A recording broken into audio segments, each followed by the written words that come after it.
C'est une journée de formation. Ils sont une centaine, tous indépendants ou chefs d'entreprise, et ils sont ici pour se former à une petite révolution qui démarre dans quelques semaines dans toutes les entreprises. En Belgique, le système de facturation électronique PayPal, 1,2 million d'entreprises concernées, dont celle de Sarah. Elle est saddle fitter, c'est-à-dire qu'elle adapte les selles au dos des chevaux. Et comme toutes les assujetties à la TVA, elle devra gérer les factures via le système PayPal à partir du 1er janvier 2026. La facturation électronique arrive, donc l'idée c'est un peu d'être à jour et de savoir quoi faire, comment, et faire les bonnes choses dans le bon ordre. On essaye un peu de voir tout ce qui peut fonctionner, ce qui est un peu plus compliqué. Bon, on espère que ça va faciliter les démarches administratives et nous permet d'avoir plus de temps sur le terrain. On va tout comprendre sur PayPal grâce à deux acteurs qui sont en plein dedans. Odoo, la multinationale qui a adapté son logiciel à la facturation électronique, et ce cabinet d'experts comptables qui rencontre ses 400 clients pour organiser une transition en douceur.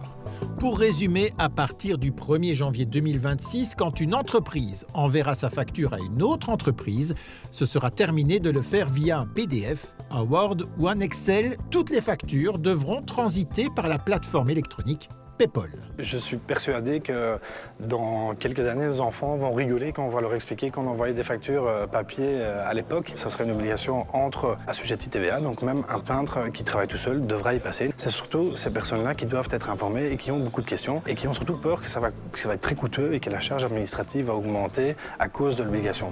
Coûteux et lourd administrativement, ce sont les deux craintes qui reviennent le plus souvent du côté des indépendants et des chefs d'entreprise. Ces craintes sont-elles fondées?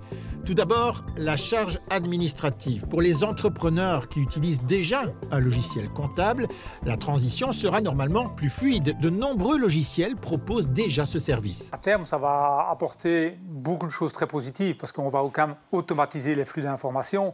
C'est quand même un comble aujourd'hui quand on voit l'intelligence artificielle, ce qu'elle sait faire, et qu'on est toujours en train de recevoir des factures papier et de les encoder papier, de devoir les scanner pour pouvoir les conserver et les archiver. C'est un peu n'importe quoi aujourd'hui. Ça va permettre vraiment d'automatiser ce flux. Une gestion simplifiée dans de nombreux cas, mais à quel coût? Là aussi, la surprise est plutôt positive, même si tout dépend, encore une fois, du logiciel de comptabilité utilisé. Je pense qu'il y a énormément de bons logiciels qui fonctionnent sur le marché, vu qu'on voit arriver depuis quelques années déjà la facturation électronique. Et je pense que la majorité va fonctionner aussi en fonction des nombres. Si on n'utilise pas beaucoup, ça sera relativement pas cher, voire gratuit à l'utilisation pour les petites entreprises. On le voit, des solutions relativement simples et peu onéreuses existent. Il faut surtout ne plus trop tarder pour se mettre en ordre, pour éviter des conséquences financières, des amendes, mais pas seulement. On ne peut pas récupérer la TVA sur une facture qui n'est pas arrivée sous le format électronique. Donc la sanction est énorme. Donc on encourage tous les gens aussi qui reçoivent une facture encore dans un ancien système ou en PDF ou en papier, etc., de refuser le paiement de la facture parce qu'ils ne pourront pas déduire la TVA. Pas de panique, on est encore dans les temps. Dans tous les cas, le premier conseil reste de s'adresser à son comptable.